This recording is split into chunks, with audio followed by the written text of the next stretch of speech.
Yeah, so I think for us, like before the rebrand happened, basically the ownership application and the process was very manual, that you had to fill in a 40-page application form, and I had to fill it in because I actually went through ownership.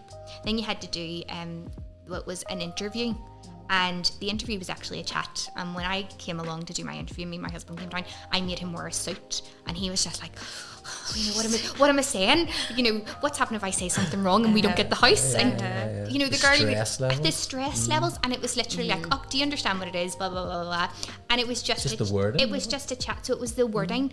So it was the wording in the process that people then were just like, is it really worth it to get a house with ownership? Because you have to go through all of this, and you know, people kind of go, no, they're hard to deal with and things like that. So we completely changed that, and we went digital because banks were going digital. Everyone was you know, digital first. So we changed our process, and we actually split our process up, because one of the issues that we found was that you had to see it. Prior to all of this happening, you normally had to sale agree a house, then you had to apply for ownership, because we needed to do everything at once, because we thought, you know, get it through, that'll be more efficient. But for the customer, it wasn't that great, because you were selling agreeing a house going, I don't know if I'm going to get a mortgage. Like this is really bad for us. So we actually went, you know what, we have to split the process. And that's where sometimes, you know, we sometimes make our processes that little bit longer, so that people understand what they're getting themselves into, and that it works in the context of our environment. And I think that for us that was really important, because you know, if you look at our Trustpilot now,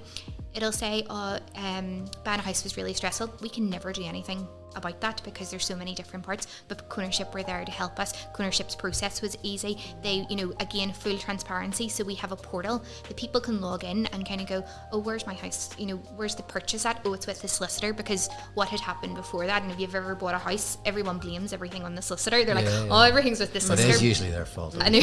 But then the solicitor blames everyone else, and you're kind of going, okay. So again, transparency for us, and just kind of giving them the control of that entire process, because you know, processes are one of the most important things in marketing, in my opinion, but they're one of the things that are never really looked at and going, oh yeah, we'll figure that out, and you're kind of going, no, we need to figure that out before we even go into market or think about anything else. We need to think about actually how do we walk the customer through that. And so for us, a lot of the time actually was the very start of the process. So we have to make it, you know, that it's understandable, that it's easy to kind of start it and get on, and then it's easy for other parties to work together. So